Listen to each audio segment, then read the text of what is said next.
Politicians have been bending our ear for years about creating a society in which working, middle and upper class labels no longer apply. Well, the BBC's Great British Class Survey aims to find out if they've succeeded. Does the class structure still exist, or have we become something a bit more complicated? We'll be explaining more about the survey and how you can take part shortly, but first, Anita Rani has been asking the people of Manchester just how classy they are. I look down on him because I am upper class.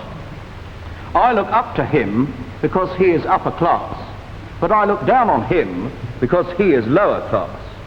I am middle class. I know my place. This sketch has kept people giggling about the British class system for generations. It was a brilliant, biting satire and an accurate reflection of social attitudes of the time.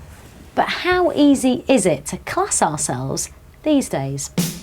I think we'll need more than a cloth cap, trilby and bowler. So, using the hat stand to see where we stand socially, it's time to ask the great British public. I still consider myself middle class because I still live in the nice house in the nice area, and hopefully if I get a degree I'll get a decent job. Yeah? I think you look marvellous.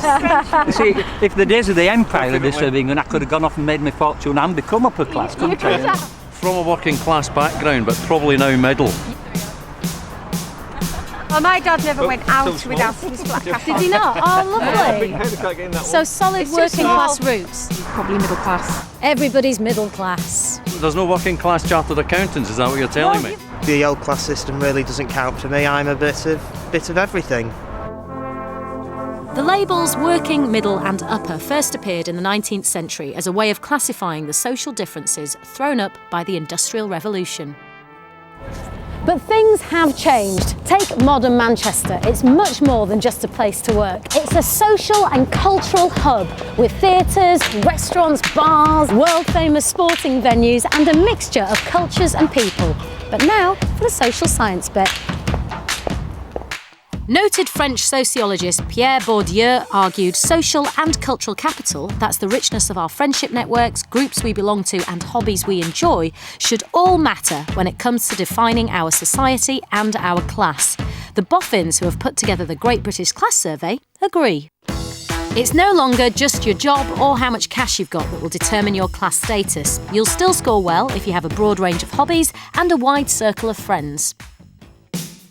All sorts of weird and wonderful people. That's good, and you do a lot. You're going to the theatre tonight? Yeah, theatre, lots of music gigs. Yep. Global family. Global Australia, family. America. Cricket, I always thought, before I started playing, I always thought was a very upper class game. You know. Yeah. We're going on a cruise next January, which would have been years ago a no-no for our class. If you've got the contacts, it opens all sorts up for you, doesn't it? Online, you can figure out where you fit in economically, culturally and socially. It's hoped that the information gathered will help figure out what the modern British class structure actually looks like. I look down on her because she doesn't have as many interests as I do. I look up to her because she has more hobbies than I do, but I look down on her because I earn more than she does, even though she has more friends than I do. I just don't know my place anymore, so I'm off online to find out. Professor Mike Savage from the University of York is here. So, Mike, what class are you?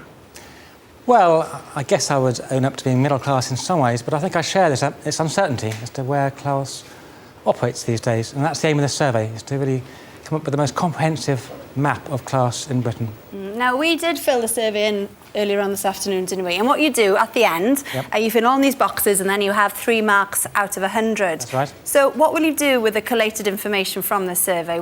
Well, we're interested in whether people score similar marks across these 3 different headings: cultural capital, economic capital and social capital.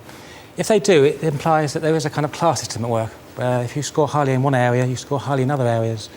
But we're not sure that'll be the case. We expect to find quite a lot of disconnection between those things. It's interesting because, I mean, classes have always been used as a stick to beat people with, and you know, they bring a lot of unhappiness, to be honest, in a lot of ways. Yes. Why do we need to have a new version of class?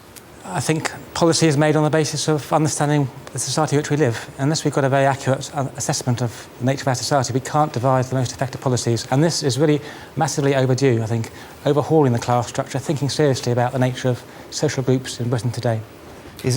Sorry, Matt, for viewers out there who will be filling in the survey, what kind of questions are you asking? What type of things do you want to find out? It's a whole range of things, really. It covers your musical interests, the food you like eating, the friends you have, what you do in your spare time, your savings, the area in which you live. The idea is to give a much richer view of the class structure than we have up to date. Isn't there a bit of a danger, though, that the class of people you'll get filling in is the people that, you know, are interested in the BBC and have computers? That by itself is... And people who can write. And people that Absolutely. No, we'll certainly get a lot of BBC viewers, we hope, filling in this questionnaire, but we have... Middle class. Absolutely. But we do have means of trying to boost the responses from people who don't fill in the questionnaire immediately. And if we're hoping to get hundreds of thousands of responses. Yeah. And if we can do that, we can control for the skew of the sample and try and provide a map of the whole... Is it just middle class and working class, upper class? Am I right in saying you have to have a title to be upper class? You have to be like a duke or an earl, is that right? Yes, so that's one of the issues. Can we still talk about the upper class in that way? Or how things become much more complex? Yeah. OK, I would go. It's going to be absolutely fascinating. Thank you very much, Mike.